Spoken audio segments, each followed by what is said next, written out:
welcome to the show again. Thanks, Ilana. I see 2 piles of salt. What are you trying to tell me? Well, this is what we should be eating in a year, which equates to about a teaspoon of salt a day. Right. And this is what South Africans typically consume, about 2-3 times more than what's recommended. Wow. So it's rather excessive.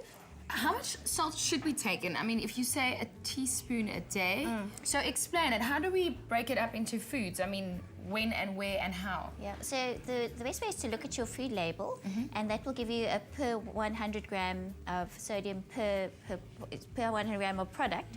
And then a product that's high in sodium would be about 600 milligrams, and a product that's low in sodium is 120 milligrams. So then if you're aiming for about a teaspoon a day, it's declared as 2,000 milligrams. That would be 2,000 milligrams sodium a day.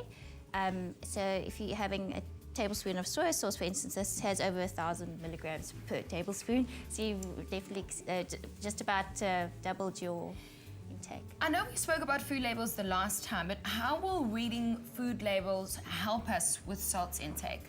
What do we look out for? So what you'd look out for is not to exceed the 2,000 milligrams of sodium a day on a food label. So you can then sort of tally up if you're having a tablespoon of soy sauce, if you're putting a teaspoon of salt in your cooking, if you're using some peanut butter. All of those would add up then, and try not to exceed the 2,000 milligrams a day. See, all the stuff you're mentioning is so good. I could just eat all of it, and I see why our intake just becomes more and more. Is there any benefit in using different types of salt? I mean, I know that we have white salt here, but I know you get rock salt and all kinds of other salts. What are the benefits of using other types of salts?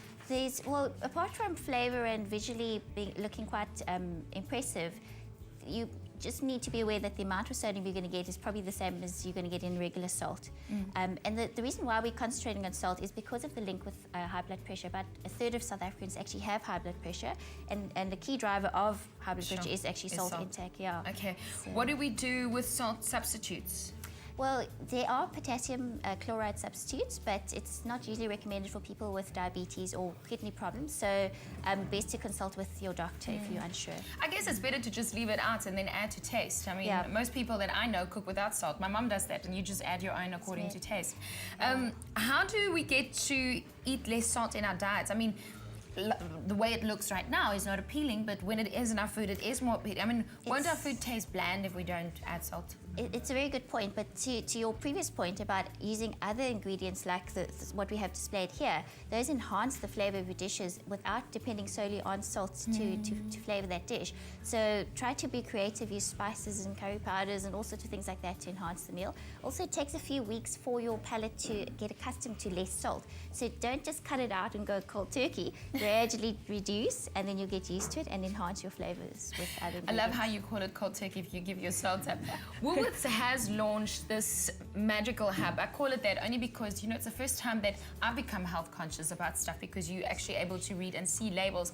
Just again, take me through it. So if I turn a product around and I'm looking for something, what precisely am I looking for? So if you look at this, for example, you'll see the nutritional information table, and it's declared per 100 ml and then per serving, which is about a tablespoon. Right. You'll see the sodium content is 6,960 milligrams. So I'm looking at per 100 ml. So if I were to drink half of this bottle, okay, which you won't.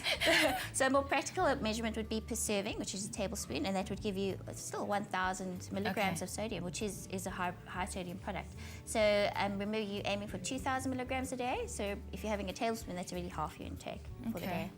Cindy, you see, you bring all this valuable information. Can I have my products back, because I'm going to use all of this in moderation? And I promise I'll be using it slowly. Okay, so the key is just to eat less salt and make sure that you add to taste, I guess, and be careful when you use it. Okay, well, interesting. So Cindy's here with us, and she's telling us more about how to use salt in our food.